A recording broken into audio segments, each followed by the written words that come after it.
All right, we are back, and I'm excited with this interview. I've got Corey and Nathan out of Utah, and they are just closing out a $208,000 and some change month, which is the biggest month you guys had, right?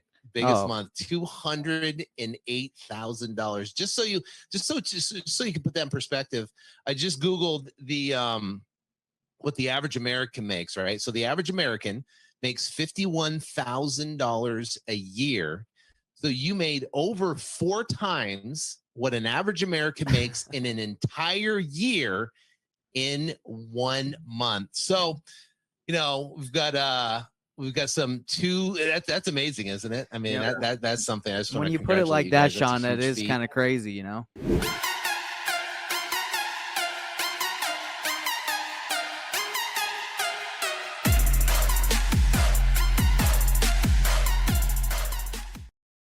It's amazing. So we'll get into that.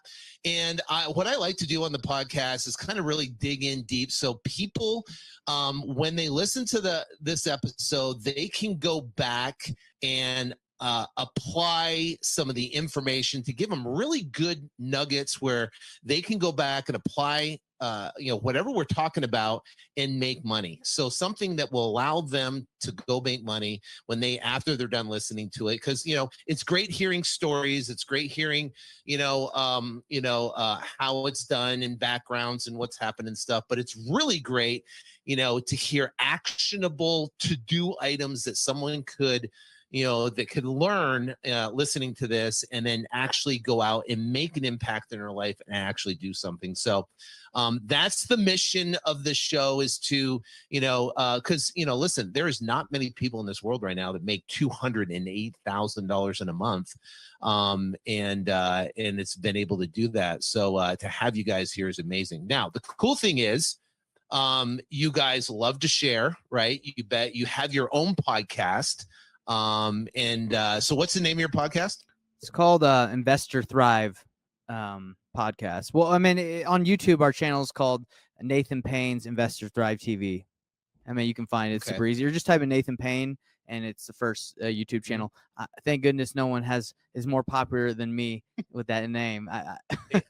That Nathan Payne is more. So go check those guys out for sure on YouTube. Check out their podcast. Listen to what they're talking about. I was very fortunate to meet them. They're part of our Syndicate 9 mastermind group, and we have a group where it's called Six Figure Syndicate, where people doing the minimum of 100,000 up to millions of dollars, and they have grown dramatically that I've seen since the first time I've met them. And what's great about these two, Corey and Nathan, is they ask great questions. They're very inquisitive. But they question, what I mean? So they question certain things. Why should I do that?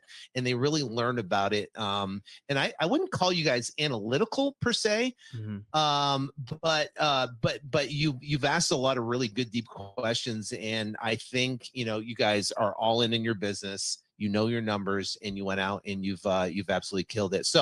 So first off, let's talk about your partnership real quick, and then we'll kind of get into, when you started real estate, and then we'll kind of break down your $208,000 a month. So, for sure. How long you guys been partners? So we started, Corey, did we start May of 2018? Yep. So it's been about almost 4 years. Almost 4 years in May. Okay, so 4 years in May you started, and then take us to March 20th or so, 2020. What'd that look like for you? March. So that was the day, that was the week that the U.S. shut down. Stock market plunged 2,000 points, and COVID and everything shut down. So you guys are partners. You've been in partnerships now for almost just under a year. COVID hits. How did you guys handle that? Wow, good question. So we were in an office similar to where we are right now. It was like a Vivo office, and as soon as everything hit with COVID, we were on a month-to-month lease, and we're like, hey, let's just go work at home, like it'll be safe. So we got out of there, and we all started working at home. We we were struggling, man, like straight up. We had a Colombian as one of our acquisition managers. He was born in the United States. He was an American, but we were giving him leads. We had just started. Corey, was that when we just started nationwide paper PPC? I don't think we started yet. We hadn't started yet. Okay, We're about to start. so we had 2 virtual guys. That one of our friends who still works for Sean Hayes, who runs our leads management. He was acquisitions guy, and recording in progress. Michael was an acquisitions guy. And these guys we were getting leads, and it was just a mess. We were honestly struggling to get leads at that time. So we were just here in Salt Lake trying to get leads, trying to do deals, not getting like really any success with any marketing channels. And that's when we decided to go nationwide and do we heard about like Nick Perry on some podcasts, and he was like, I'm crushing it with Google pay-per-click. So then we started trying to do that. We reached out to him, learned about it, started trying to do that, started doing nationwide. A similar story to kind of like what you did. Got destroyed. Locked up tons of deals, couldn't sell any of them. Dude, Sean, you should have seen us our first month going nationwide. We got like 40 contracts. We were at Corey's house because all the guys, we're all friends and we live close. So we were at Corey's. We're like, we're going to crush it. We were all so happy the first month. And then the second month, like, didn't sell any of our deals. I think we ended up selling a couple from that first month, but like 2 or 3 out of like 40 contracts. Yeah, it was intense. So that's what started us is, to go back with the COVID thing, just to go over it again. We were just in Utah. Then everything shut down. Then we saw Nick Perry's podcast, went to him, started the nationwide pay-per-click thing. He taught us. We paid him a certain amount of money to show us how he ran, set up his campaign, spent a ton of money, and got crushed. And you're in business. Yeah. That's one thing I do admire about you guys. You pay for speed. I mean, you pay to learn, and you pay to learn to the fast approach, which is really, really smart. I mean, I do the exact same thing with people as well, which is great. So real quick about your partnership. What is your role, Corey, in the partnership? And then Nathan, what's your role? So I was over marketing and dispositions. Nate was over acquisitions, and we've like gone back and forth, rotated between all the roles like multiple times now. But most recently he was over acquisitions. I was over dispositions and marketing. And then more recently, Nate, you can kind of go into what we did more recently. Yeah, so more recently, like, we have a pretty good hold of the business now, and I basically was doing our acquisitions for the company, but we hired someone to replace me, and he's really good.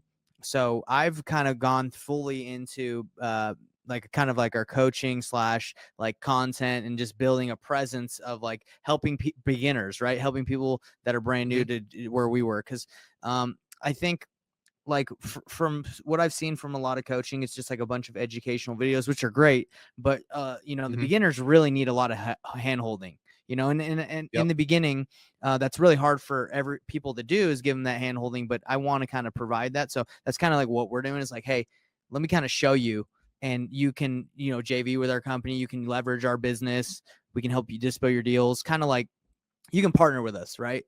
So that's kind of what I'm over right now. That's where the podcast is coming. I have a Facebook group, Sean. I don't know if you know about it, but all this stuff I've learned from your mastermind. I mean, this is all things. It's about the more people you can help, the more your reach is, the more deals you can do too. Like, we've done several more JV deals from my Facebook group. I just started a couple, maybe 6-7 months ago. Now it's got almost 1,700 people in it. It's just growing slowly, and we've helped several people, JV deals. So that's what I do. I'm just growing our presence, and Corey was running the whole business. Yep. So I run the whole business now. Yeah. Well, that's amazing, because you basically now has set up, 2 separate businesses, right? So you have an education business, and you have your real estate business now, and you've got that, which I personally, I think it's great, because you're making an impact in someone's life, right? The content that you share is making an impact in someone's life, and you're being able to help people and help them, go from where they are to where they want to be, and be able to close that gap. It's interesting. I've been fortunate enough, I taught for coaching, I've taught Nick Perry and Carlos Reyes and a whole slew of people that have been part of the industry, and now they have went on and they have massive followings, and they've impacted hundreds of thousands, if not millions of people, and it's such a it's a great thing to make happen. So I think it's awesome, and it's incredibly lucrative too, which is great. So it's another revenue stream, which is phenomenal. Yeah, and that's why you're the Godfather. You show us the way. Yeah, hold on a sec. We lost sound. Oh, he's got to hear that. Yeah. Okay, go ahead and say that again because we just lost sound quick. Go ahead. Can you hear me? Can you hear me? Yeah, go ahead. I said that's why you're the Godfather, because you've shown us all the way, dude. Yeah, I know. It's like, yeah, when they say Godfather, because I have more gray hair than anybody. But yeah, I don't grow a beard, because if I grew a beard, my whole beard would be gray. Oh, man. But yeah, all right. No, it's been fun. What's that? Go ahead. I was just saying it's been fun. It's been a fun journey. Yeah, it's been amazing. All right, cool. Love that. All right, so let's kind of break down this $208,000 a month. Let's give the listeners some really good content that they can take away and they can go use it to make money. So let's start of the 208,000. So give us an idea of where the money came from. Meaning, we'll talk about, because I know you guys do wholesale. I know you guys do wholesale deals. You do JV deals, right? So what did that, kind of explain what that looked like? Well, yeah, and I actually did a breakdown. So Sean, for with the content that I'm putting out, like I actually break down what we do in our business in like PDFs and videos, just like anybody would, right? Let's just trying to give it out. Yep. So I know exactly where it's coming from. So it pretty much broke down into 4 different ways how we got that money. So every deal that comes through our business, we analyze with a deal calculator that we have. Like, what is the best exit strategy? Do we keep it? Do we fix and flip it? Do we burr it? Do we wholesale it? So every deal we get, we do that. So out of the 9 deals, 6 of them qualified for wholesale deals. They were in other states. We did not feel like keep or wanted to take on that, I guess you would say, the risk of those properties. So 6 of them we wholesaled. Yep. And those were in Texas, Florida, and Colorado. Those deals. That's where we're getting a lot of deals right now. Okay. So first off, the 208 comprised of 9 properties. Yeah. 9 deals. Right. So out of the 9, 6 of them were wholesale. Yeah. And then the other three were what? So the other one was we had filed an affidavit memorandum contract on a property in Vegas that we were going to buy and flip, but we kind of got scammed. The lady, her husband had died, and she was like, "Oh, it has to go through probate, but send me. I'm really struggling. My husband's died. Send me some money now, and to help me out." So we're like, "Okay, we'll send you." We were really feeling good at that time. We had a big deal closed. We're like, okay, this is a big one too. We don't want to lose out. So we sent her $2,500. Turned out that she knew that she couldn't sell it because her husband that died had left it to her family, his brothers and sisters. So we had filed an affidavit memorandum when we stopped talking to her, hearing from her. And then we found out that the family was trying to sell it like later, and we actually had contacted the family before they sold it to someone else, and we said, "Hey, his wife, your brother's wife, scammed us out of $2,500. Can we get that back?" And they're like, "No." And we're like, "Well, we'll buy it. We're still interested." And we filed a memorandum of contract on it. Like, we'll buy it from you guys. And they're like, "No, we're not selling."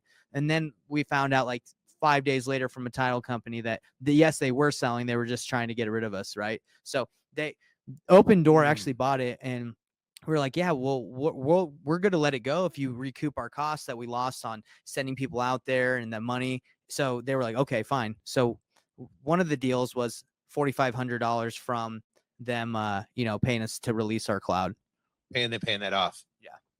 So that was perfect. One. Okay, that was one. Yeah, so that those are exciting. I love memorandums. Oh my! We had one. We had one come due a couple days ago. It was great. They're interesting because you don't know, at least from our experience, you don't know if they'll work, right? Because like in Alabama, we had one that we had done all by the board. We put the earnest money and everything, and it just didn't work. Like, they just went and bought it. Another title company closed it. with the membrane. Closed right around it. Yeah. Yeah. I've had that happen too. Okay. So let's talk about the, so you had that one and you had two others. So, and what were those two? One was a flip that we did with a local investor out here. We had made an offer on we had made, I don't know if you've heard of Sunday.com. You've heard of Sunday? Yeah, absolutely. Yep. We make offers on their properties, whether we're going to wholesale or buy them. And we got it. And we instead of just wholesaling it, we decided to partner with a flipper in our network here, and we just said, hey man, we found a deal. Do you want to split this deal 50-50? We brought the deal, and we'll bring half of the earnest money deposit that's needed for the hard money, so 15%, half of that, and you take care of the whole flip. Like, we don't have to think about it. And he's like, oh yeah, sure, I'll do it. So we did that one, and we split the profit with him and didn't have to even really worry about that deal. So that's where that one came from. Just that was pretty much free marketing, right? That's a brilliant idea. Yeah. I love doing that, where you don't have to check in on the property. You don't have to meet the contractors. You don't have to pick out tile. Yeah. You just let them do the best what they're going to do, and you can just bring the property. Great job. And the reason the reason why we did that, just to kind of go a little deeper, is it had a major plumbing problem, and we don't know anything about plumbing. So we're like, hey, you got this. Right. So that one, and then the last one was a wholesale deal, which we made 86K on. And yeah, it was awesome. So we originally were going to wholesale it, and all the offers were coming in super low, and we're like, man, this is a hot area. I think everybody's just trying to like give us, stiff us on like, the details of the house being kind of crappy and stuff. And but so we're like, we're taking this thing down. So we took it, we bought it, listed it as is after just cleaning it out, and ended up getting above asking price for the house on the MLS. Nice. Good job on that. 86K, one deal. So what would have been the spread? So what would have been the spread if you would have taken the lowball offer? Probably like 30, 40, which is still great, right? But 40. we know we could make way more. And this one was funky because it had a solar lien on it, and the seller was not willing to wait till the lien got removed in bankruptcy because her mom died. So she's like, I need the money now. So we were like, okay, we'll take on the solar lien and wait till it gets removed. And then after we bought it, like a month after, the attorney that they were using got it removed. So that enabled us to make way more. Got it released. Yeah. Perfect. We bought it at a price knowing that we would still make money even if we had to pay off the solar lien. So we were perfect. Yeah, we're trying to be safe in that regard. That was a crazy deal. It was crazy deal. It's like, I was telling my team when we were in our meeting the other day, and I'm like, right now we're in a weird time of the market because we're in a seller's market. There's lowest inventory ever. Sellers know we're in a seller's market. All they got to do is stick their house on the MLS and they can sell it. So the people that are actually calling us right now from our marketing are the whack jobs, right? I mean, they're the ones that are just, there's the problem. There's a problem property. There's title issues. There's something massively. I mean, before I came on here, I was talking to my acquisition for Gia and talking to her about a property in California, smoke and deal, but she thinks the lady is schizophrenic. You know what I mean? She's just like on and off. It's like those are the leads we're getting right now. It's gonna get better as the equilibrium changes from buyers to sellers. But now it's like insane craziness. You wouldn't believe that 86K deal. That lady, I think she was literally crazy. Like, at the title company, she was so kind and nice. Like nothing happens. But when she got behind that texting keyboard, she was a feisty lady. It's like a viper. Yes. She was like bipolar, right? Yeah, like she had some courage behind that keyboard. Like even on the phone, she would be yelling at us, crying on the phone. She said that because she was on the phone with her acquisitions guy, she said that she got in a wreck because he was pretended to be in a car wreck. It was bad. Wow. Okay. So 208,000. What does your team look like right now? All right, Corey, you can. So we have one acquisition guy. We have. And is he local? Is he virtual? He's local. And then we have local. Two lead managers. They're not local. They're virtual. They both live in Colombia, but they're American. Great. So expatriates. Yeah, expatriates. I just found on Facebook. Nice. And they're doing really well. They crush the phones. They work hard. And then we have a junior dispo guy and a dispo guy. And then me. Well, you didn't say Sean. Nice. Corey. Sean's, yeah, I guess Sean works in both businesses technically, right? He works with you, and then he manages our lead managers. But yeah. So okay, so tell me how the flow comes in. So your leads come primarily from, I think, Google AdWords. Is that your primary source right now, or is it direct mail or what? We get a little bit from Google Ads, from online stuff, but then we mostly get cold calling, texting, and postcards. Okay. So those are our main cold sources right now. It's kind of it's honestly about an equal mix of cold calling and texting, and then direct mail a little bit less than that. Okay, so cold calling and texting. And your cold callers, is that like an outsourced company, or is that like in-house? So we outsourced to a company out of Egypt. I don't even know the name. It's the same one Lee from our mastermind uses. Yep, Lee Dotson. Yep. Yeah, Lee Dotson. We've tried so many times through our 4 years, Sean, to build our own cold calling teams. We just have not been successful building. It's hard to want to manage something like that. So I find it easier just to outsource it. And then our texting team is out of the Philippines. There's only 2 texters, and I manage them, but I have like a manager over there, and she manages it like super well. I just got lucky and found, the right VA. She does a really good job. And then I do the postcards and obviously and Google Ads and stuff. Right. Okay. So you got texting, you've got cold calling, some postcards, and some Google AdWords is bringing the majority of those leads, right? Yeah. Okay. And so how many leads would you say would you get on average in a month? So we're getting like 30 a day right now, 30 a weekday. Nice. Mm-hmm. So that's like 600 a month, I guess, somewhere in that range. So about 600 leads a month. Okay, that's pretty good. And would you say your like average cost per lead? Let me look real quick. I think we're like right around 40, $50, but I can double check. Okay.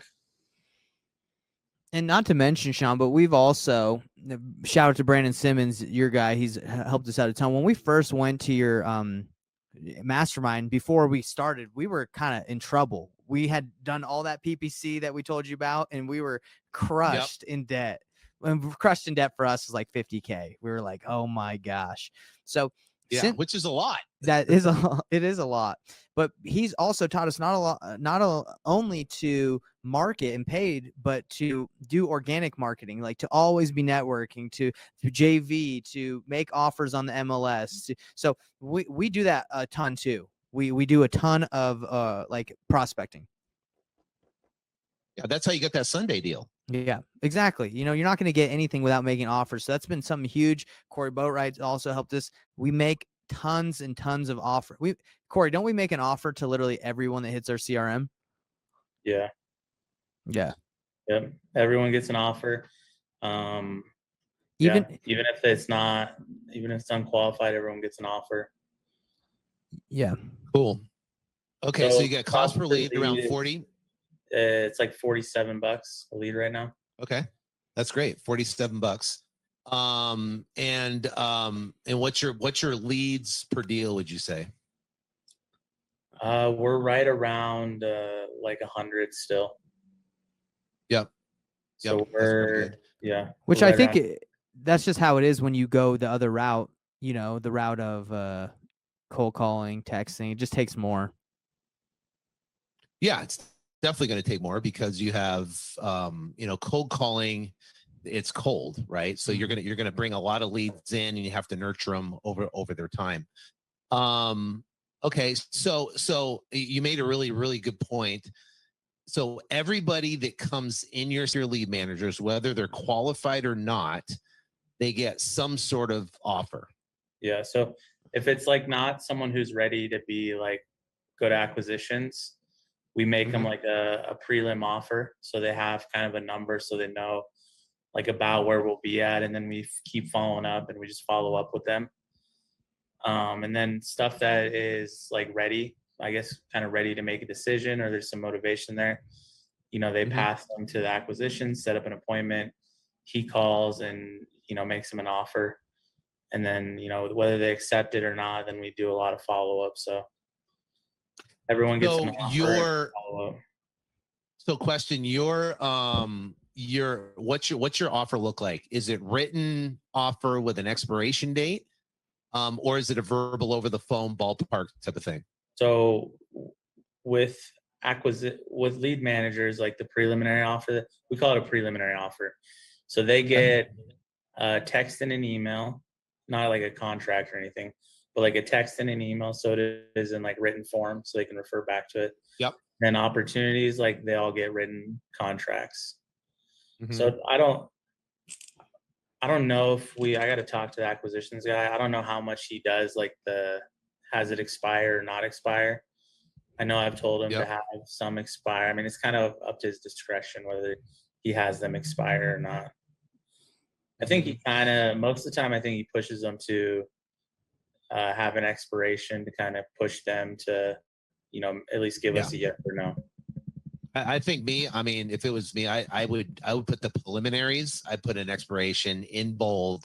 This offer expires on so-and-so date at this time. Yeah.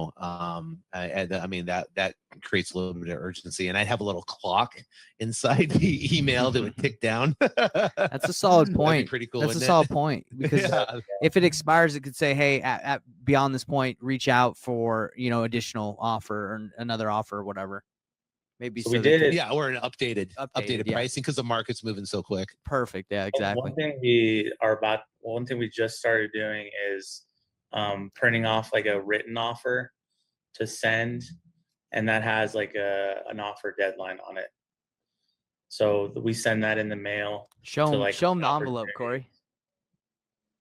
It's in the other room. I'd have to go grab it. Okay, never mind. It's got like our logo on it. It looks pretty professional. Our logo looks professional. So like any opportunities where we're like, hey, we want this person to remember us, we send them an actual written offer in the mail. So it's got you actually print it out, stick it in an envelope, and you mail it out. So we print it out. It's got like a pretty like. I'll go get it. I'll get it. And then we send it with a contract, and it has an expiration on it. So Nate will grab one. He's got it. It's in Jake's drawer. So yeah, we started doing that. We'll see how that works. I bought like a couple hundred envelopes. We'll give it a shot. So you got a guy stuffing envelopes in the room. Okay, so Corey, please tell me. So when it comes to your offers, you have your lead managers that are emailing out the offers, preliminary offers to the sellers. Something like that. Explain. Oh, something like that. Oh, that's cool. Yeah, so you just mail those out, huh? Yeah. So we put a contract and we put like kind of like a nice looking cover letter offer with like the price and the deadline and all that, and then send it to them. That's awesome. Cool. All right. So Corey, tell me about you got two lead managers. They're in Colombia, Patriots, which is awesome because I'm a prior U.S. Marine, so I love that. So these guys, tell me how they're making offers, because right now, currently, we're in the lowest inventory, that we could possibly be in. I mean, the inventory is low all across the country. So how are they making? Are they looking at sold properties and then taking the lowest of the low solds? Are they looking at pending properties and seeing how fast they're pending in the neighborhood? How did you teach them or train them to actually make legitimate offers? So with the lead managers, they're making offers to people who are they're typically people who are not going to take a cash offer. So if it's someone who's like their property needs work or there's any sign of motivation, the lead manager doesn't make an offer. They pass that to the acquisition guys. So with the lead managers, we don't want them spending a ton of time like doing research.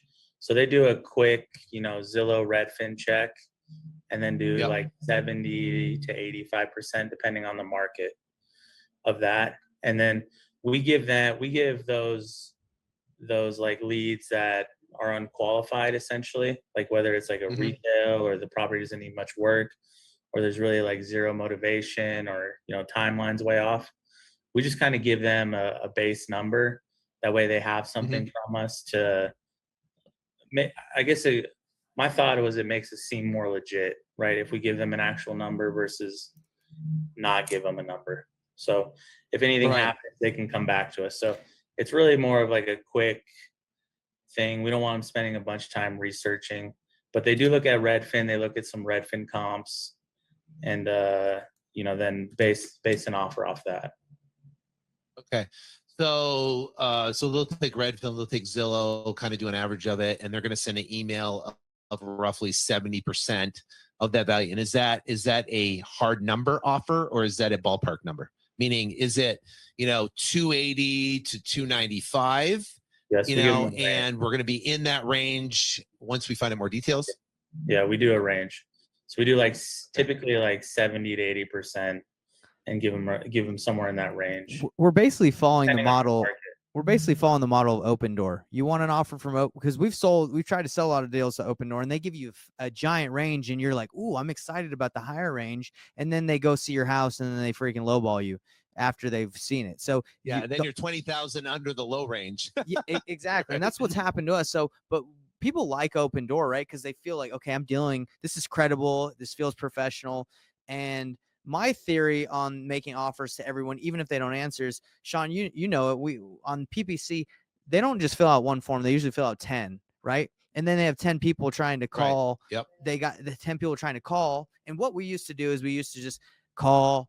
They wouldn't answer, and I would send a text saying, "Hey, can I get on the phone with you so I can ask some questions about your property?" And these people were just getting blasted by people just trying to get on the phone. They don't want to talk anymore, in my opinion. They just want an offer. So as soon as we started doing, just freaking give them an offer, let's get them on the phone, show them we're legit, our contact rate went up. We're just more credible. Right. And are you seeing, so let's say theoretically you email out 100 offers. Are you seeing people respond back via email saying, I'm interested, or are they calling in as an inbound call? How are they reaching back to you? What does that look like? They typically email back or text back. Once in a while we get a call, but mostly it's a response to either the email that we sent out or the text that we sent out. So you'll put in the email somewhere saying, if you're interested in the offer and you'd like to discuss further, please email me back, or you can shoot a text, or you can call us. Yeah, I said call or text this number, or email us back. That's great. That's great. That you can take that to the bank right there. You can take that to the bank. For everybody who's pulling in leads right now that are talking to sellers, they really don't know if the lead's qualified or unqualified, but you actually get them a number. You never know what they're thinking, who else they're talking to, what else is going on in their life right now, where they are in the I call it the seller decision timeline. And in that timeline, you might get them to where you send out an email 3 weeks earlier, and then now they're ready, and they email back or text and say, okay, fine, I'm going to take it. And now you get yourself a deal. So out of 100, would you say you get 1%? So you'll get 1 out of 100 that comes back that could potentially turn into a deal. Is it 3%, 5%? Do you have any idea? You might not have those numbers. We probably get for every 100, we probably get like 10 to 15 responses, and probably like 1 or 2 that are interested in moving forward. That's great. Most of them are like, no, it's huge. It's too low. No, it's too low. And Corey's even set up through the email, not only to call or text, but if they're interested in the offer, they can click on, and it will go to a Calendly invite or link for our acquisitions guy, which is great. So they can just set up an appointment to do a Zoom call right there. Yeah, they can call, text, email, set up an appointment, whichever they feel comfortable with. Nice. Okay, so these 9 properties, what was the source of those? Were those offers? Were those? Do you know the source of the marketing for those, for the 9 of the wholesale? Yeah, so we got a couple from texting. I think 2 from texting, 2 from cold calling. 1 was Sunday, and then the rest were online. Mm-hmm. Okay. Actually, there's probably a couple. There's probably, I think, there's actually a JV in there too, and then the rest were online. JV. Okay. So So online. we're getting okay, cool. variety. Actually, I take that back. 1 was also from postcards. So we did get. So they pretty much just came from they came from all different sources. Yeah. Now, with your postcards, are you mailing in Utah? A little bit, but we actually mail to like smaller markets, kind of like what you taught us. So we mail to Idaho Falls. We mail to, which is a town of like 100,000 people. We mail to Reno, Nevada, which is, you know, a little smaller, not unknown, but not huge either. We mail to Columbia, South Carolina, Huntsville, Alabama, a couple parts in Florida, like not in Tampa, but outside of Tampa. Yeah. And I think Florida's hot right now. I think that's it. It's great. I wouldn't say like that's one thing we've struggled with is marketing, because we have never liked to spend a ton of money, and it just seems like the monster, the guys that crush it in this industry, they're dropping like 100, 200, 300,000 a month. You know, we just have never gotten there yet, but but marketing's always been close to 30 right now. And those small markets, mailing those, like we've never really had any success with mail, but mailing those smaller markets, we've gotten a lot more calls back, like a way bigger response rate. Yeah, you mail here in Utah, it's good luck. You send 8,000. Yeah, you might not even get a call with 8,000 postcards, or you know. Yeah, same in Phoenix. I mean, if you send 10,000 mailers, you're not even going to. You're maybe going to get 2 calls, and they're just going to say, "Take me off your list." You know what I mean? So, and then people get discouraged because you're like, I spent 10,000. I did 10,000 mailers, and it's not working, right? Right. It's just the dynamic of for a beast, beginner. you know, 10,000. Yeah, 10,000's a lot. I mean, that still hurts us. We're like 10. Oh man. Yeah. So last month I sent out 25,000 mailers. And I think we got, I could check how many leads we got. Just give me a sec. Corey, by the way, Sean, we use Salesforce. I know you have, what is it? REI Logic? Freedom Logic. Yep. That's good too. Yeah, we used to use that, a variation of that. So CRMs are good, but yeah, Salesforce is a good platform. I mean, you can customize it pretty much. It's a great little CRM. Yeah, you know, for someone that has the wherewithal to kind of put that together. You know, so Corey's had to go to college for that thing again. Yeah, honestly, it's been a nightmare, but it does what we want now. Yeah, so everyone I talked to that's tackled Salesforce has come out.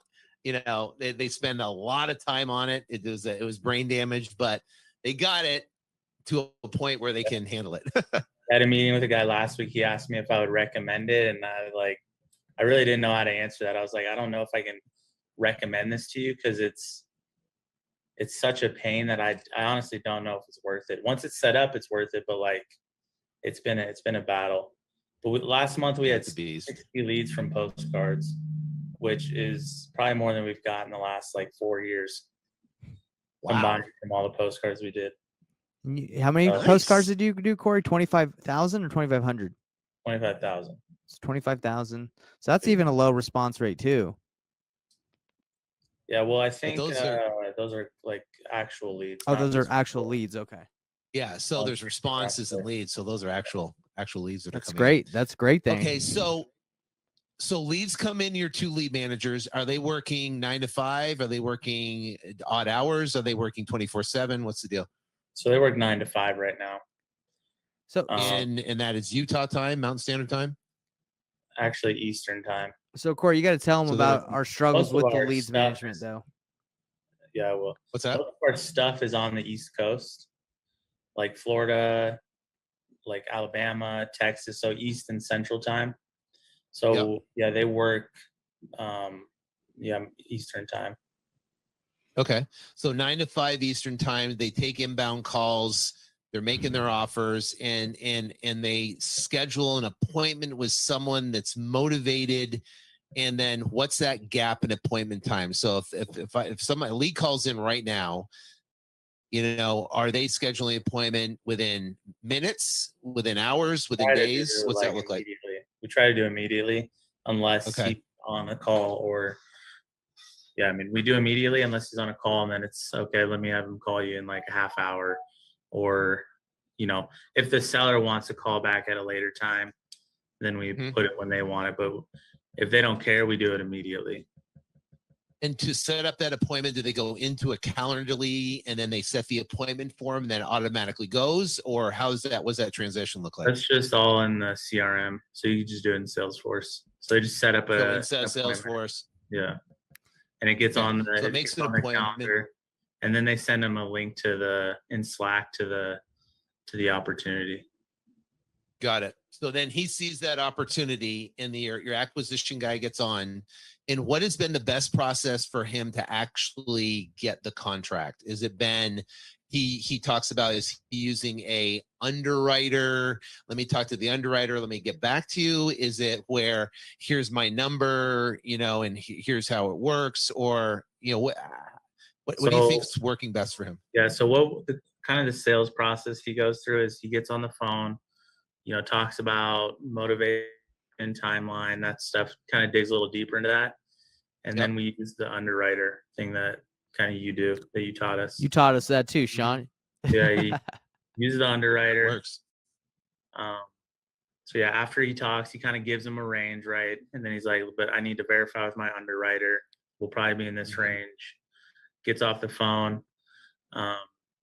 calls back like 10 minutes later, tells him, I think we can get this approved. If we can get that approved, is that something that you're ready to move forward with today?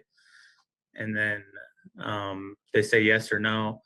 And then he's like, okay, well, let me talk to my underwriter. And then we we get like a formal offer ready and present him a formal offer. Got it. So it's kind of now, the process. is he, that's a great process. So is he presenting the offer to the seller while the seller's on the phone in front of their computer, or is he getting an agreement or a meeting of the minds with the seller and then actually sending the offer and then waiting for it to get signed? So what he's supposed to do is he's supposed to, get the offer ready, then call the seller when it's in front of them and present it, go through it. He does that, and then other times he doesn't do that. But our process is to, present it to the seller while they're looking at it. Yeah. And I can't emphasize anybody listening that is probably the most successful way to get a commitment and get someone on the phone and get the contract signed right there, because it brings the seller to a decision point right there where they're actually going to sign the contract, number one. And if they are hesitant on signing the contract, then there becomes an objection, and now you can overcome the objection. And if you don't bring them to that decision point and you just send them an email or send them the actual offer, then they have the ability to open it, look at the price, close it, and then blow it off. And we know, especially now in this time at day and age, is that sellers are, more difficult in this, So, they tend to procrastinate. They don't want to make a decision. So our job is to influence them in a positive way to do business with us, right? And the only way we can get to that actual point of decision is get them in front of a computer where they actually can click the button and sign the contract. So I think that for us, it's really, really important. Our close rates go way through the roof when they actually have them in front of the computer versus just sending out that contract. So I think that's awesome. Does not work. 90% of the time, if you just send it, they're not going to sign it. You're going to have to follow up and then hope you get them back on. Half the time, you can't get them back on the phone if you just send it to. So Exactly. Yeah, no, Exactly. they sellers have no loyalty to you, even if you're the nicest guy, build the greatest rapport. They'll tell you what you want to hear. They'll get your offer, and then they'll call the next guy and say, "Hey, this guy just offered me 220. Can you beat it?" You know. It's true. Actually, we had Renee, one of our sales reps, on a property in Long Beach, California, had an investor in the house, had her on the phone, got the offer from her, put the phone down, told him to match the offer, and then wrote up the contract while she's still on the phone with the other guy and said, "Yeah, sorry, thanks. I just signed with him." Can you believe that? She was devastated. She's like, That's brutal. They'll do it. She spent like 30 minutes building rapport with a guy out the window. You know, rapport is great, but in the end, it's who can get the deal done. Who's got the money? Who can close the deal and get it done? Okay, so now you have a contract. It's signed. Let's go to disposition. You have a junior, and then you have a senior. What's the role of the junior? What do they do? So junior's role is to send out the marketing for the deal and respond to all the texts and call, realtors, basically set up showings is their main role. So they work on getting the property out there, getting as many showings as possible. And then after that, it goes to the senior dispo guy. He kind of negotiates. I mean, it's pretty much how yours is set up. He negotiates and closes the deal. Okay, so when the junior acquisition sets an appointment with a agent / buyer to go in the property, how is that positioned with the buyer and with the seller? How are you positioning that, or how is your guy positioning it? So hopefully it's vacant, right? We love when it's vacant, but if it's not vacant, hopefully, yeah, if it's vacant, we try to get a lockbox on it, and we send as many people as we can. If it's not vacant, we set up a showing to have 3 to 4 people go in at a time. And yeah, I mean, we essentially tell the seller, like, hey, we're gonna have a couple of our partners walk through, maybe a contractor, just to kind of get a better idea of the deal, make sure everything looks good, everything checks out. It should only take 15 to 20 minutes, and then we'll be out of your hair. And then we tell the buyers, just walk the property and then give me a call after, to talk about price and closing dates and all that stuff. We just kind of set up both sides to make sure they're not talking about price or anything like that. Any new agents or new buyers, we tell them what wholesaling is, how it works, kind of the process, so they know not to talk to the seller. Yeah, I mean, that's kind of how we do it. I think what we've implemented in the past probably 60 days is where we do conditional offers to our sellers. So we'll say, hey, we have a conditional offer for you, and that we have 3 conditions, and then I'll give you the offer. If you can agree these conditions, then we can give me a for it at this price. But the conditions are, number 1, we need to get pictures. So can you agree, Mr. Seller, if you can get us some pictures of the property? Yes. The second condition is that we need to get eyeballs on the property, and we'd like to be able to schedule time with you where we can have someone go look at the property, either contractors or agents or whatever it might be, to come look at the property. If you agree to that, that'd be great. And the third thing is you got to be responsive to our title companies that need to get information so we can get the closing done in a expedited time frame. So if you can agree to those conditions, then I have an offer for $420,000, and then we can move forward. So we actually have them sign off on a conditional approval, and it's actually been working really well. Interesting. So, that's a good idea. Because pictures are like the most important part. You can't sell the deal without pictures. Like no one's interested in the deal without pictures. Yeah, and even if you could sell it without pictures, you're not going to get as much money. You're not going to get as high of an offer. Now, have you tried Matterports or professional photos, or is it we rely mostly on the sellers unless we just can't get pictures? We thought about Matterport. It's just, before we were locking up a lot of stuff we couldn't sell. Now we might reconsider it, because we're locking stuff up at better prices that we're typically able to sell now. So we might consider something like that. I actually had a guy I know. He's like a developer. He made like a little app that we're gonna start using. That it sends them a link. They open it up, and they can take all the seller. So this is for the seller. They can take all the pictures, and it automatically uploads to like a database, and then we can go grab the pictures rather than them having to figure out how to send it or create a Google link or text them. You know, because if they text them, they usually send like 5 or 6 pictures. And it's like, we want more pictures than that. So, yeah, we're working on that. That's pretty much done. So we're gonna give that a shot. We've paid for photos from like to have an agent go take photos a few times. But yeah, mainly it's the seller. We're leaving it up to the seller. Okay, so now your so your main way to dispo has been through agents getting people in to see the property, and especially these other markets.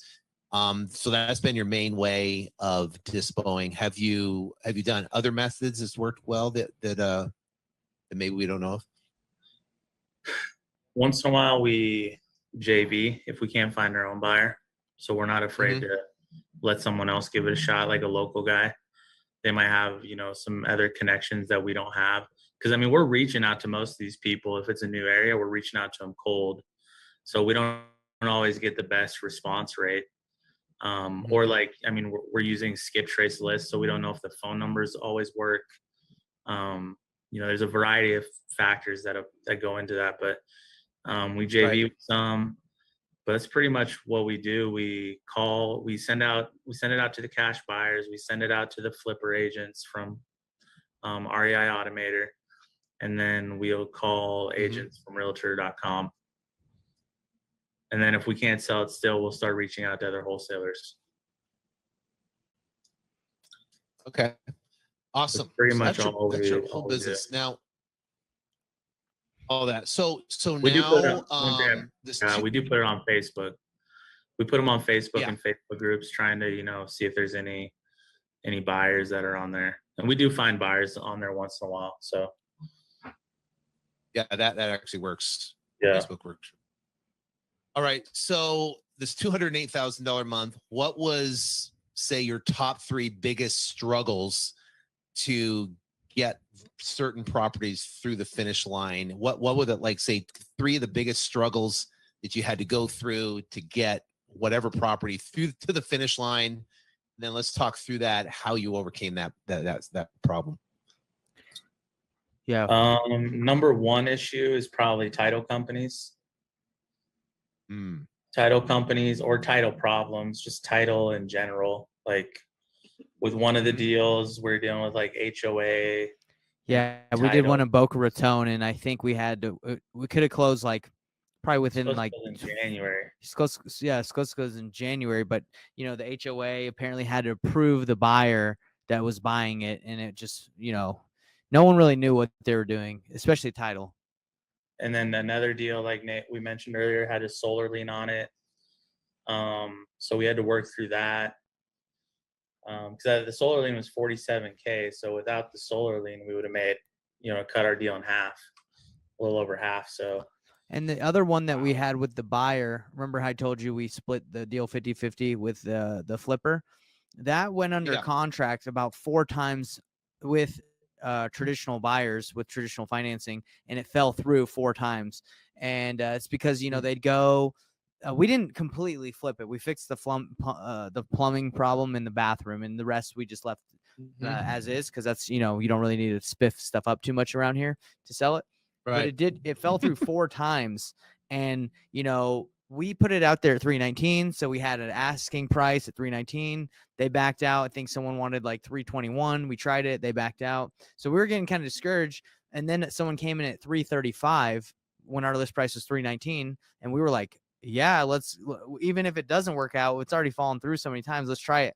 And they went through, and they were like ready to go, but it only appraised for $329 or $327. So it kind of sucks because they were willing to pay that much, but because they didn't get it didn't appraise that high, they didn't have the money to go $335. But we still got $7K more by waiting an extra month with all those other deals that fell through. So it actually worked in our benefit. We made more money. But wow, yeah. that's pretty cool. So So definitely the biggest issue is title issues. Title issues. Yeah. So HOA. So that HOA. How did you overcome that HOA? So the HOA had to approve. Now, for people doing this, you might be listening, and there's people listening that's done a ton of deals. There's people listening that you haven't done any deals. To be able to navigate title issues, HOA, sellers that ghost you, issues and stuff like that. That is primary. I mean, that's where I think I spend most of the time with my team is answering and figuring out solutions to overcome problems. Yeah. So, for that HOA or the solar lien on there, what was, do you get discouraged, when you're like, oh, here we go again, and it's a solar lien, oh, it's this, and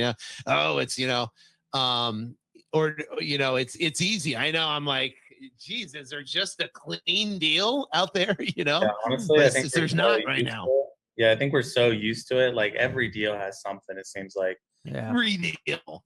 If it doesn't, like they probably wouldn't be selling to us. So, So what's your mentality with your team on that? I mean, how do you, because I'm sure they get discouraged and it has title issues and there's this and there's that, what do you do to kind of corral them around, okay, guys, we're going to get through this and, embrace it? Well, I'll answer that. Corey is the greatest at being unshaken.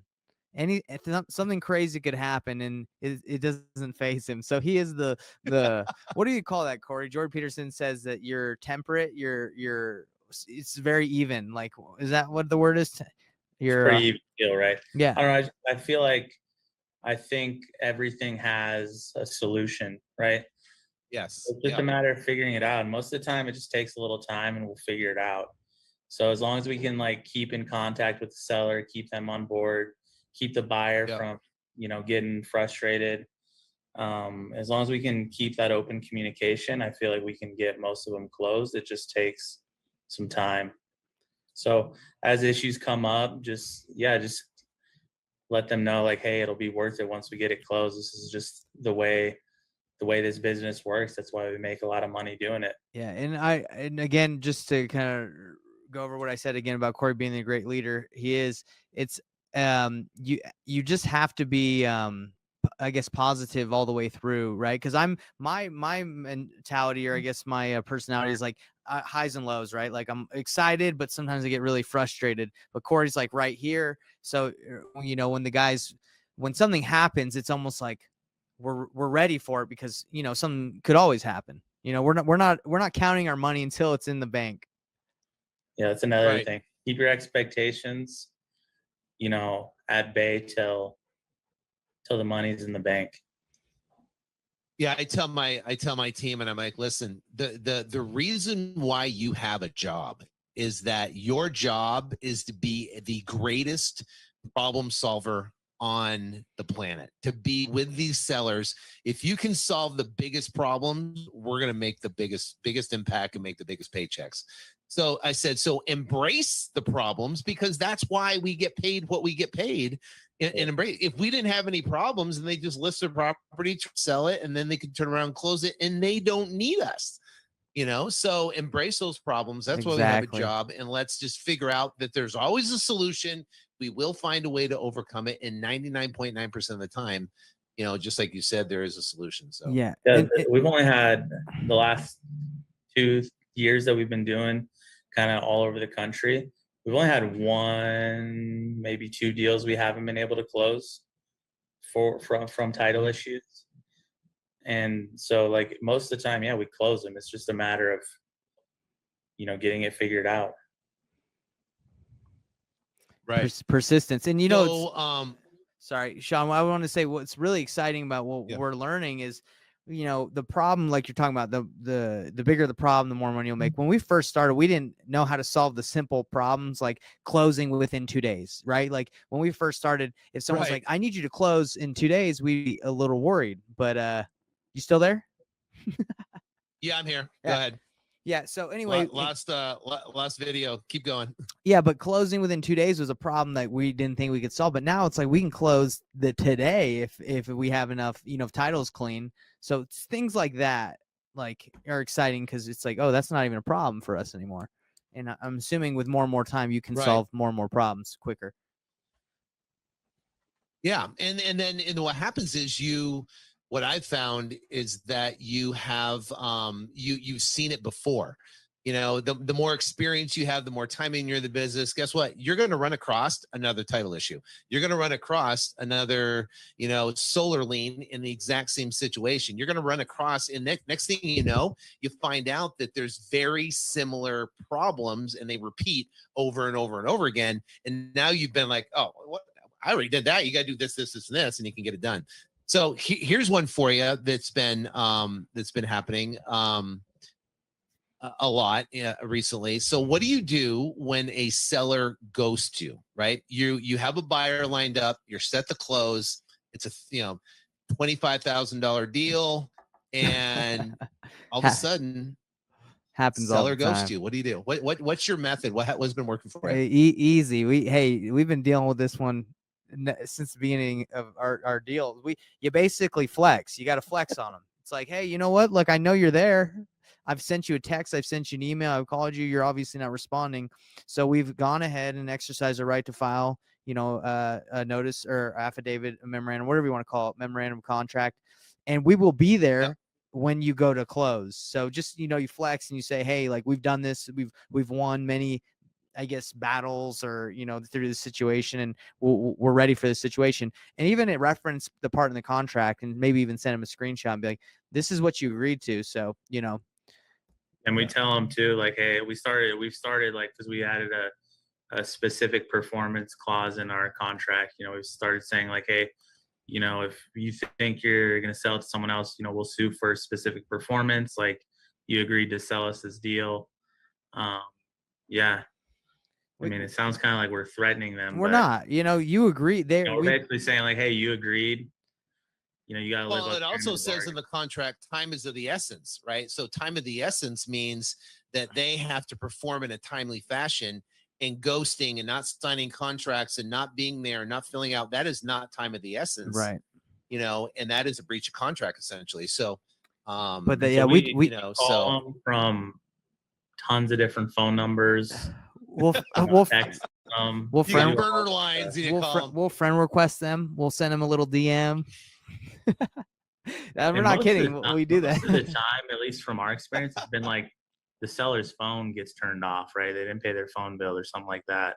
That's what it ends up most of the time being. But people that are trying to back out, I mean, we really lean on the affidavit of memorandum, because anyone that's backing out, they're trying to sell to someone else, like 99% of the time. So yeah, Sean, on my YouTube channel, I made a video of a seller who, like 2 days before we're supposed to close, we had the buyer, we're ready, all the funds, and he's like, me and my mom decided we don't want to sell anymore. And we're like, okay, I don't think so, buddy. And okay, so I recorded him saying all that, and then I said, hey man, well, you don't have to sell it to me. You can decide to just stay there for the rest of your life with you and your mom, but the time you do sell, we will be there ready for you, and you will have to sell to us. And he's like, no, that's not how it works. The next day, he calls and he's like, okay, I'm ready. Because like, he just sat on and knew like we weren't going to let it go. So that's just how it is. Yeah, the big thing is to not, like, when the seller's trying to back out, like, don't back down. Like, they're wanting you to back down, and if you're new, you probably will back down. Like we did when we were new. But we never back down. Yeah, like you can't back down anymore. We never back down. It's like, oh yeah, you never backs down. It's like, you don't want to sell right now. That's completely fine. But when you do, which I know you will, we'll be there. I don't even have the guys say that anymore, though. I say like, hey, we're gonna move forward with this, and if we have to, we'll file a lawsuit for specific performance. Like, we're not waiting anymore either. Okay, Corey's a little more aggressive than me. I'm like, all right, you don't have to sell, but when you do. That's what we used to do, but then I don't remember who told us to add the specific performance thing, and we haven't had to test it, so I don't know that it works, but it works. It works to get them to move forward. Well, I guess Yeah, I mean, first thing we do is, I mean, especially if it's a larger spread, we'll file a memorandum just to make sure we have leverage, right? As soon as you have the memorandum filed, then you can flex, right? Because now you have leverage in the situation, knowing that they cannot do anything without your contract. Once you have that leverage in place. Yeah. I was just saying we've had to flex before we've had it filed. We're like, it's filed. But it's filed. Hurry! And then we hurry and file it. Yeah, we just had one. We just had one of these, Sean. Like, we're the seller. We agreed at 46 in Memphis. You know, a couple days later, he's like, "Oh, I'm going with someone else," and we're like, "No, you're not." And he's like, "Yeah, I am." We filed it, and then they just sent us verification that it's been. He tried to close, and they wouldn't close it. So he's like, "Okay, I'm coming back to you guys. I'll close with you." It's like, okay, well, it worked. Thank goodness. He tried to close at the same title company that we used to file our memorandum. So, geez. What is it, like one title company in Memphis? Yes, that's lucky. That came back. Yeah, we got lucky a little bit, huh? Yeah. Yeah, we'll file the memorandum first, and then we're super nice with the seller, but we'll just say, hey, Mr. Seller, I understand that, but obviously we have a legal obligation, a legal contract. We got two different ways we can go down. Number one, we could just close the transaction. You could do what you said you're going to do, and we can get this thing done. Or I'm going to have to get my attorneys involved. And now that we have filed a motion on their property, we put a lien on your property. You cannot sell your property to anybody else. And if you do try to sell your property, you're not going to be able to do it because it's going to pull up on title. And so that's number one. And number two is, if still that doesn't happen, then we'll file a lawsuit for specific performance. So I said, Mr. Seller, we really want to just obviously go down the path, what you agreed to. But the choice is yours. The ball's in your court. If you do want to go down the other way, then you're going to force us to take legal action. So and I usually try to put it in their court, so now it's their choice on what they're going to do. That's probably a better move than so. Well, yeah, it's like kind of. I said, listen, we just want to do what we all agreed to, basically what we signed to. But if you're going to choose to not be a man of your word and renege on your contract, then you're going to force me to go down the legal route. So, yeah, and I'm assuming there's a bunch of. Typically, go ahead, Sean. Yeah, no, I'm saying, but first off, you got to get them on the phone. Mm-hmm. Most people, what we're finding right now is they just won't answer the phone. They won't answer the text. So now you got a memorandum filed. So now you got to send them something, or you got to do that text like you're talking about. You're taking a picture, just, oh, FYI, we have 100% control of your property, and you have to send that. Either you have to send a certified letter or you send a FedEx. Yeah. With the way social media is, that's I would send them an Instagram, a Facebook, a LinkedIn, maybe like even a Venmo, Venmo request. Look, send him a Venmo. Yeah, it's like, hey, listen, like, I know you're gonna get ding, ding, ding, ding from Nathan Payne all over the place. It's just like, hey, look, get a request. It's like a request from Nathan. It's like, look, you agreed, and we're just trying to do, like you said, what we've agreed on, and this is what we're moving forward since we can't get a hold of you. So, that's just calling them from a bunch of different numbers. It's just about persistence at that point. Like, calling, texting, emailing, send them a mail, like whatever. Then you finally get them on the phone and you get them done. Especially if it's a good deal, like. Right. All right. So he's working on his camera over here. So to get this, so to wrap this up,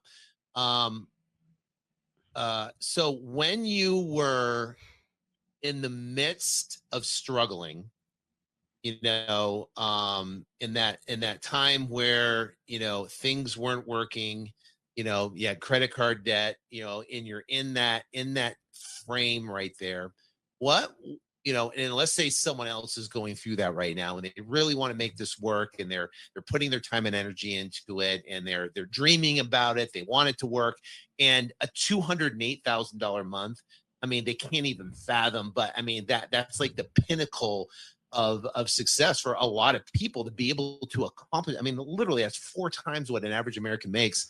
So you look at that right there, and you went from the struggle, to now success. What, for someone that's struggling, what type of words of encouragement, now Nathan, you're now in the new coaching and you're inspiring people. What would you tell that person that's struggling right there?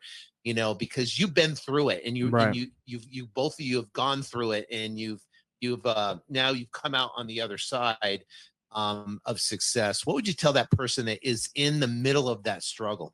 So it all comes down for me, because I know, like, throughout our time, like, what we have not been doing and what we're doing now, it's massive action.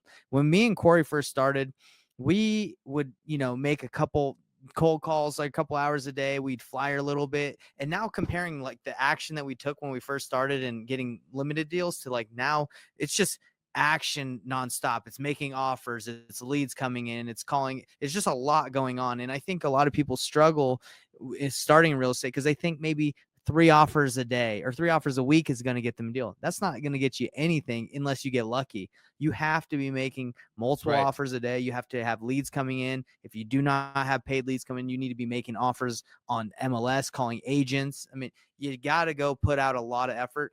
I think when you first get started, you don't understand what is required to get going, but I'd say at least 5 offers a day, at least. And some people don't even do that.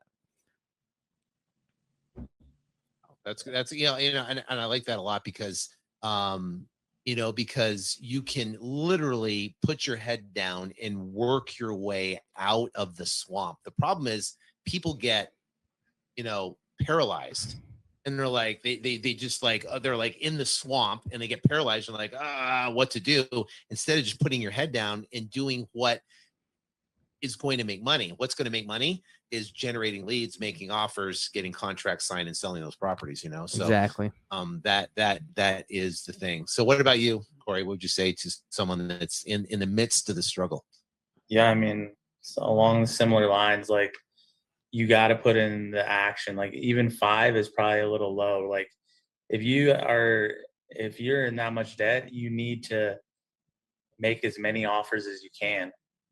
Right? Like, even if you don't have any more money to get any more leads, like, put in the time and effort. You always have time, right? So put in the time, make 10 offers a day onto JV deals, to MLS stuff, to for sale by owner, figure out a way to find a deal. And if you make enough offers, you'll for sure get a deal. Yeah. So, and yeah, Sean, sorry, Corey, finish. Go ahead. I was just going to say, Sean, when we were in that depths of despair, when we first signed up for your program, because we took with our debt, we even got more in debt by going with your program, because we were like, we believe that Sean will help us out. We're really trying to crack the PPC code. Yeah. So anyway, when we were in the depths and really in debt, like, we just took way more action than we were at that point, and we got out of it. Why? Because I started messaging like probably 100 people plus a day on Facebook saying, hey, I can help you move your deal. We started doing a bunch of stuff instead of just sitting there waiting for leads to come in, like the 10 PPC that we could afford that day to come in and hoping something happened. We stopped waiting, and we did both. We took action and we responded to the incoming leads. And I think that's the key to success in this industry. We got out of our debt because of JV deals. So Nate found a couple that we ended up being able to sell, helped us pay down our debt. And then from our mastermind, we had a cold calling deal in Denver that we couldn't sell. We reached out to Brian in our mastermind, and Brian Patterson, right? Sell it. Yeah, Brian Patterson. And he helped us sell it, and we made $50K off that deal. And that, guess what? He made about 170 on flipping it. Yeah, like nice. So it's a win-win, and we're stoked because that got us out of debt. Joining your mastermind helped us learn the importance of, and that's honestly, I wasn't coaching or even trying to get into this space until I learned from you, Sean. Like, you give back I'm not even trying to say, hey, everybody sign up for my coach. I'm just saying, hey, let me give you as much information as I can from our experience. And if you want me to help you individually, great. I'd love to. Let's work some out. Right. But it's all about, I guess, the more you give, the more you get. That's what I've learned. Absolutely. All right. So so now here's the next question. For the people that are growing. So you had the $208,000 a month. How are you going to double and triple that? What's your plan to double and triple that? So now you're at 800,000 a month. What would it take to get to 800 grand a month? Double, triple the leads. Yeah, triple the leads, spend triple the money. So instead of 30, so now you're spending 90. Yeah. So 90K a month. So you're at 90K a month instead of getting 600 leads, right? You're getting 1,800 leads a month. Yep. So then we're gonna have to hire more lead intake or lead managers to handle the leads. So hire some more. So probably 2 to 3 more. I don't think that we're at capacity with the 2 we have. I think they could handle more. We're getting 30 leads a day. That's 15 each, plus follow-ups. I think they could handle closer to 20 to 30 each. Right. And then definitely have to hire at least 1 more acquisitions, if not 2. And then at least. Yeah, at least, right? How many acquisitions guys do you have? We got 6. Yeah, so you got 6. So you don't have lead managers though, so the model's a little bit different. Yeah, we don't have lead managers. Yeah, probably need 2 to 3 more at least. And I think that, the leads are the lifeblood. And, every time we hire someone, I have to, I turn up our budget, $500, $800 a day, and that will generate the leads coming in to be able to support that person, to be able to get the leads, obviously excluding direct mail and stuff like that. But so if someone is going to double their business, triple their business, it's all evolved around people and it's all evolved around leads, right? If you got the leads, right, then you can bring on the people, support the people, you make more offers, you get more deals. So what's great about this business is you don't have to be a rocket scientist to figure this out, right? It's literally leads, process, and people. If you put those 3 together, there's no, it's like, I have leads going on. We're doing interviews. Literally, we do 4 or 5 interviews a week. Turn down most people. We just hired a rock star. Excited Casey. This lady's a 20-year veteran closer. And she's excited about real estate and she's gonna kill it. So she just started Monday. So send we're in really the closer. her to go kill it. Do you find the women are better closers than men? Well, so far our entire acquisition team is women. I knew a lot of them were women. Well, Sean, another thing that I think is going to get us there, I'm curious to see what you think, because you have so many people in your network and coaching. Have you looked at other students like me or anybody in the network as potential to get more JV deals and get more deals done by partnering? Or because I see tons of people are reaching out, hey Nate, can you help me sell this deal? Can you help me move this deal? I have a warm lead. And it's just obviously I can't look at everybody's deal, but I do think if you can somehow optimize having them send in their deals through a website, which we do have a website, and move people's deals. Have you explored that yourself with your network? Oh yeah. We got 4 deals this week just from JV deals. Okay. We got 2 California deals and an East Coast deal we're working on right now. California deal is a minimum $40,000 spread. The one we got a small one, a $10,000 spread one, but we got this other California one that could be a monster deal. Perfect. So yeah, it's if you put the word out, that you're going to JV and work with people, and especially now that you build a team and you kind of dedicate a person that's going to manage the whole process, then the leads can come in. Now, we did it. We've done it a couple different ways. We've done it where submit us a qualified lead. That doesn't work. you actually have to upload the contract. Got it it. has to be in contract, and then we'll take it from there. And Because then we'll typically underwrite it. I can tell you most of the contracts that come in, they're not even deals. Yeah. Right? They're not even deals. Yeah, because the people don't know how to get the deals. So you got to kind of, what we've done is like put a video together and kind of explain what a deal is, and kind of do your, Redfin, Zillow, 70%. That's your starting point. If that's your starting point, then Good idea. Good. But if you kind of do something like that, then you can kind of educate them what a deal is, then they can submit a deal. And then, dedicate a person that's going to be able to manage all that process as a, kind of take ownership of it. So I think that will be a way that we'll get there too, is leveraging, how many people we can help move their deals. So. Yeah, because there's no cost associated to it except for the employee cost, right? There's no marketing cost. Like, for marketing, if it's, think about it. You guys are, spending $4,200 to actually close a deal. Your average deal size is about 23,000 based upon the 9 and the 208. So, that's good, right? That's really good. You got a significant profit. You got about a $19,000 potential profit in there, where now you can reinvest back into marketing. You can pay your payroll team, and you guys do pretty well yourself. But the bottom line is that if you can bring in 3, 5, 7, 10 deals, to come in, and there's no marketing associated with that, well, that's $42,000 of additional revenue, that on 10 deals that are coming in. So now that $42,000 you can take and increase your marketing budget, which is going to generate more leads, which is, or $42,000 just in a month off 10, free deals is what we call them.